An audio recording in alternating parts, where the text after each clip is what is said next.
Good evening, ladies and gentlemen. We got some big news in the video game world recently.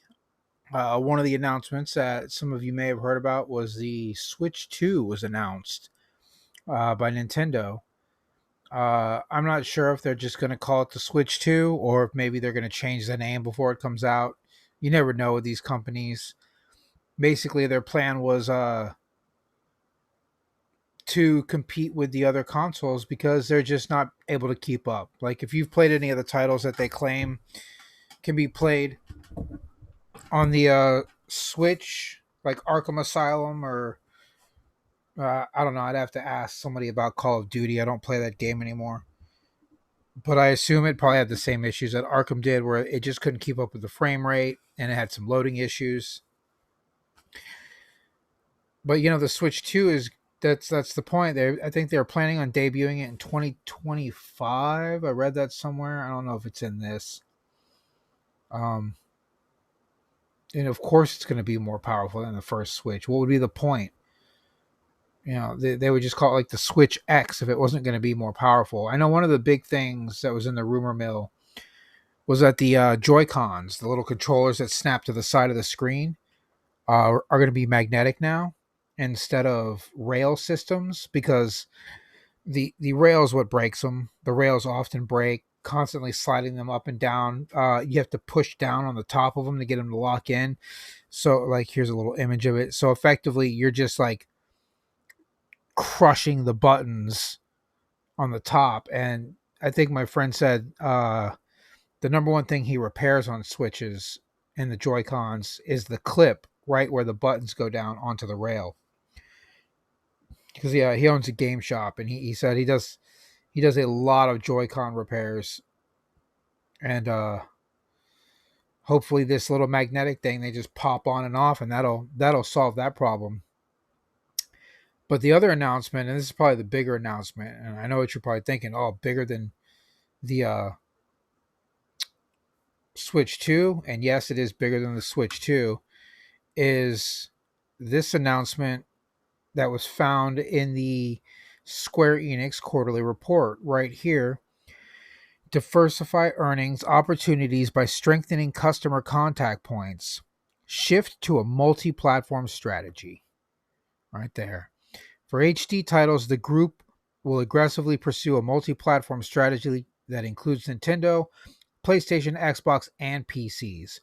The group is what Square Enix refers to as, I believe, their board, the people who make all the decisions. And the group has decided that they love money, because of course they do.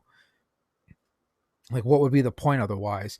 As much money as they spent remaking Final Fantasy VII, they were kind of upset that they didn't make it back in a way that they had anticipated. And this exclusive deal with PlayStation's really, really holding them down. Because I know I don't have my PlayStation 5 anymore. I don't even think I have a PlayStation 4. I think my PlayStation 4 got dropped. I don't even remember what happened to my PS4, actually. I haven't seen it in fucking forever. There's my PlayStation 3s right over there. I can still see that. And my PS2, which was the best PlayStation, by the way. I don't care what anyone says. PS2 still the king. But the PS5, this Final Fantasy VII is the one thing that made me kind of wish I still had my PS5. The second Spider-Man game, I'm glad I didn't play. I feel like the first one, Insomnia. I don't even remember the name of the studio. Sunset Overdrive. Those guys. You went from one kind of crazy flying around a city trash talking guy to a different crazy flying around a city trash talking guy. But the Spider-Man game from Insomnia Games was insanely great. I don't know how the second one was. I didn't like the character redesigns. I didn't like how a lot of the game looked like it was just extended cutscenes. But that's not what I'm here to talk about. I'm here to talk about Square Enix making a massive power move by going to all available platforms. And I hope the Switch 2 can keep up with the AAA titles that Square Enix puts out. I mean, I know PlayStation, Xbox, and PC aren't going to have much trouble dealing with that, if any at all. But, like, this is big. This is big news, because My prediction is that once they do this and part 3 of Final Fantasy 7 comes out, they're just going to drop it all at once on Xbox and probably make mad money, because I know I'm going to buy it all 3 if it comes in like a little bundle. I might buy some for a friend. I'm probably definitely going to buy it for my son because I want him to try it. I'm going to make him play the original Final Fantasy 7 first, though, because he's just now getting into retro JRPGs. So, like, now's the time for me. And I'm going to make him play that, and then I'm going to get him his own little version of the new one, if it comes out on Xbox, or maybe even PC. I don't know. Depends on what he wants. I like holding a controller when I play games, and I like being in my living room, and I'm not moving my PC to my living room. No. There are certain games that I want to play on a big TV, and there are certain games that I want to sit right in front of the monitor, and that's really the difference for me. Like, I'm gonna want to play Final Fantasy on, not necessarily on a console, but in my living room with a controller. I don't want to mouse and keyboard it.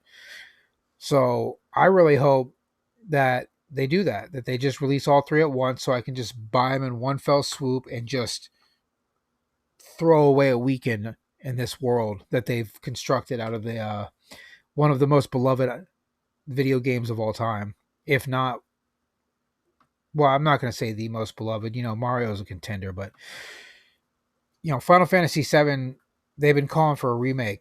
I mean, I was one of the people online calling for a remake for years. We wanted a true remake, though, so I was real skeptical when this one came out. I was like, oh man, this looks like they made a new game, and I don't know if I'm into that. I'm not sure that that's what I want to do. But after watching the gameplay footage and seeing how like smooth and crisp it looks, I was like, okay, I could play this. I'm just not gonna buy a PlayStation 5 again.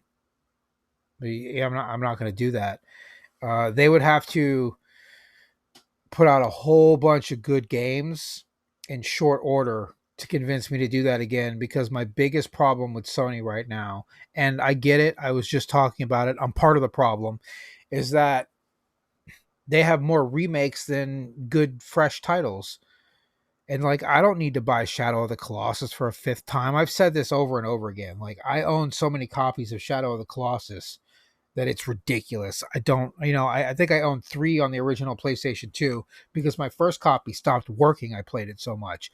You get to the 3rd Colossus, well, not even. You get halfway to the 3rd Colossus and the game would lock up. You could explore every other part of the world except that entire region heading towards the 3rd Colossus. Game just no longer worked. And the worst part is, it looks pristine when you look at the disc. Like, there's no visible scratches or any warping or bubbling. It just doesn't work anymore. I think I've just burned it out with the laser eye on the PlayStation 2. And I'll probably buy another copy if they release it on Xbox, though, just so I can play it in my living room again. Because I don't feel like, well, no. Yeah, I think I have my second PlayStation 2s in my living room right now because I was trying to relive my youth and play some DDR, and boy, am I not as agile as I used to be. But anyway, I'm rambling as I tend to do. But yeah, that was the big announcement that I wanted to really talk about, was this Square Enix going multi-platform, because that's going to be a game changer. Like, I know, like, people like to talk about the console wars, but the console wars are over. There's no war anymore. People know what they want and they get what they want. The people out there that want them both get both. The people out there that are dedicated to PlayStation are dedicated to PlayStation, and the Xbox fans are dedicated to Xbox. It's just what it is.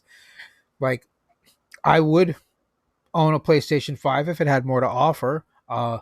My Xbox is kind of a glorified streaming device that I play games on pretty occasionally when I want to, sit in my living room and hold a controller. Like, I'm playing Jedi Survivor right now because I want to hold a controller and sit in my living room. I don't want to stare at a monitor in my bedroom or stare at a monitor in my side room or in my, I guess, office. I don't know what to call this. It's just an extra room in my house. And yeah, Square Enix going multi-platform. Big news. Nintendo Switch 2, also big news. Xbox announced that they're working on another console, but nobody knows what's going on with that.